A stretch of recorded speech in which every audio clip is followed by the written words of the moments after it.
मैं जैसे ही कमरे में आई, मुझे नहीं पता था कि इस वक़्त राशिद कमरे में क्या कर रहा है। मैं अचानक राशिद के सामने आई, राशिद के हाथ से मोबाइल नीचे गिर गया। मैं समझ चुकी थी कि राशिद कुछ ऐसा कर रहा था। मैंने जैसे मोबाइल उठाया, तो मोबाइल पर एक अजीब किस्म की फ़िल्म चल रही थी। राशिद इस फ़िल्म को देखकर शायद कुछ कर रहा था, मुझे समझ आ चुकी थी। मैं खुद भी अब बहुत ही ज़्यादा मैंने राशिद को काफ़ी डाँटा, "राशिद तुम ये सब कुछ करते हो? तुम्हारे घरवालों को मैं क्या कहूँगी?" राशिद क्योंकि यहाँ हमारे पास शहर में रहने के लिए आया था। राशिद कॉलेज में पढ़ता था। मेरे हस्बैंड जो कि बैंक में जॉब करते थे। राशिद जो कि हॉस्टल में रहना चाहता था। राशिद मेरे हस्बैंड के भाई का बेटा था, इसलिए वो इस घर में रह सकता था। रिश्ते में वो मेरा भतीजा लगता था। मैंने कहा कि राशिद तुम्हें ऐसा नहीं करना चाहिए था, जिस पर राशिद कहने लगा प्लीज़ मुझे माफ़ कर दें, आप इस बारे में किसी को कुछ नहीं बताएंगे। अगर चाचू को पता चल गया तो सच में वो मुझे घर से निकाल देंगे। प्लीज़ आप मुझसे वादा करें कि आप इस बारे में किसी को कुछ नहीं बताएंगी। मैंने कहा कि ठीक है। मैं थोड़ी सी आगे बढ़ी। मैंने मोबाइल राशिद के हाथ में दिया। मैंने कहा ठीक है, और राशिद का हाथ मैंने पकड़ लिया। राशिद ने कहा कि ये क्या कर रही हैं? राशिद मुझे पता है कि तुम्हें अब इन चीज़ों की ज़रूरत है। तुम जो चाहते हो मैं तुम्हारी मदद कर सकती हूँ। तुम्हें अच्छी तरह से पता है कि तुम्हारे चाचू की उम्र बहुत ही ज़्यादा है। वो मुझे मुकम्मल तौर पर खुश नहीं कर पाते।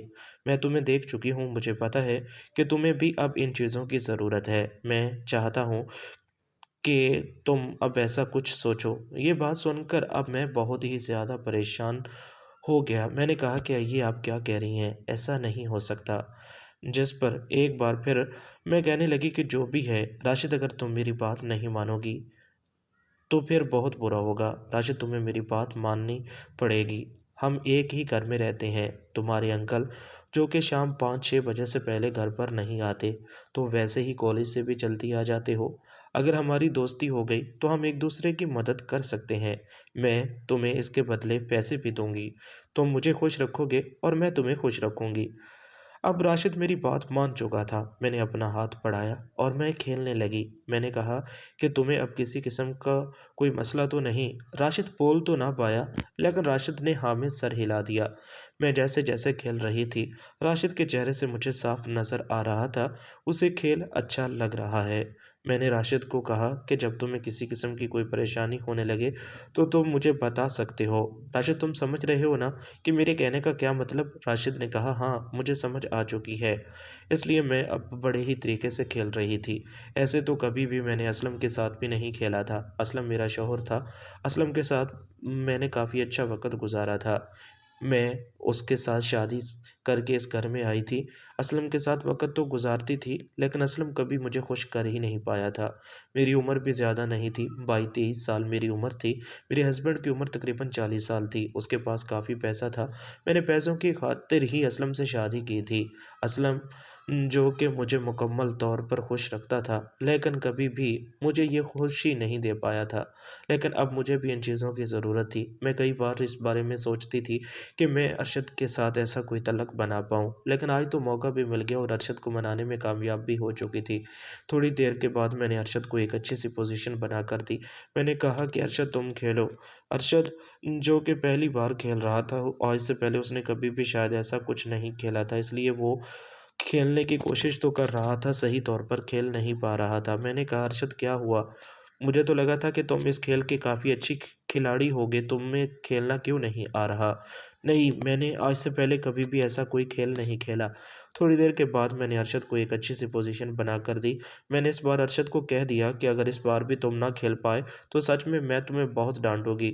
मैं तुम्हें बता रही हूँ ना कि तुम्हें अब अच्छी तरह से खेलना आ जाना चाहिए। इस बार जैसे ही अरशद ने कोशिश की तो अरशद आखिरकार अपनी मंजिल को पहुंच चुका था। मेरा ये पहला तजर्बा तो था नहीं, इसलिए मुझे बहुत ही ज़्यादा इस बात की खुशी थी कि अरशद खेलना सीख चुका था। अरशद वाक़ई ही काफ़ी अच्छा खेल रहा था। असलम कभी भी ऐसा नहीं खेल पाया था, इसलिए अरशद के खेलने से मुझे काफ़ी हद तक बेहतर लग रहा था। मैंने अरशद के चेहरे की तरफ देखा, उसे भी काफ़ी अच्छा लग रहा था। मैंने कहा कि तुम तो इस खेल के काफ़ी खिलाड़ी लग रहे हो। मुझे तो लगा था कि तुम इतना अच्छा नहीं खेल पाओगे, लेकिन अब तो तुम्हें खेल की समझ आ चुकी है ना, तुम जैसे चाहो खेल सकते हो। अरशद ने मुझे खुद एक पोजीशन बनाने को कहा। ये पोजीशन काफ़ी अजीब थी। मुझे लगा था कि इस तरह अरशद कभी भी नहीं खेल पाएगा क्योंकि असलम ने कभी भी ऐसी कोशिश नहीं की थी, इसलिए ये मेरे लिए काफ़ी अजीब पोजीशन थी। लेकिन आखिरकार वो कामयाब हो चुका था। मैंने कहा कि अरशद, ये पोजीशन तुमने कैसे सीखी? मुझे तो लगा था कि तुम बस मेरी बात मानोगी। अरशद ने कहा कि मैं अभी यही सब कुछ तो देख रहा था। आपको शायद पता नहीं, मैं खेलना सीख चुका था। मैं तो बस चाहता था कि किसी न किसी तरह से मेरा भी किसी के साथ कोई तल्लक बने और मैं अच्छा खेल पाऊँ। थोड़ी देर के बाद अब अरशद को मैंने खुद कहा कि तुम मैंने अरशद को एक कुर्सी पर बैठने को कहा। अरशद कुर्सी पर बैठ चुका था। अरशद को मैंने कहा कि अब तुम खेल में थक चुके हो। मुझे नहीं लगता कि तुम ज़्यादा देर खेल पाओगे, इसलिए अब मैं तुम्हें बताऊंगी कि कैसे खेलना है। पहले मैं नीचे बैठ गई।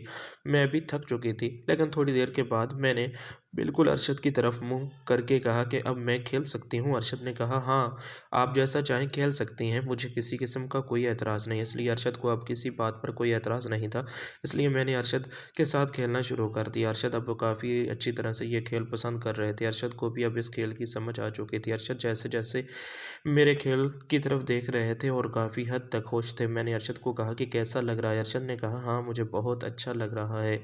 आज तो वाक़ई ही आपने मुझे खेलना सिखा दिया। शायद ये सब कुछ मैं कभी भी ना सीख पाता अगर आप ना होती। मुझे तो वाक़ई ही आपने खेलना सिखा दिया है। थोड़ी देर के बाद आखिरकार हम दोनों थक चुके थे। अब मुझसे भी मज़ीद नहीं खेला जा रहा था।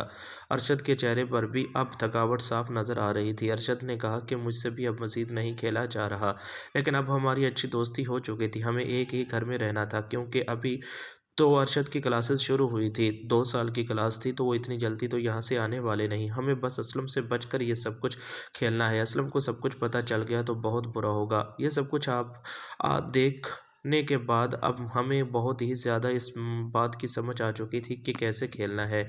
हमें एक-दूसरे का ख़्याल रखना है। इस कहानी का दूसरा पार्ट बहुत जल्द आपको चैनल पर मिल जाएगा। चैनल को सब्सक्राइब कर लें।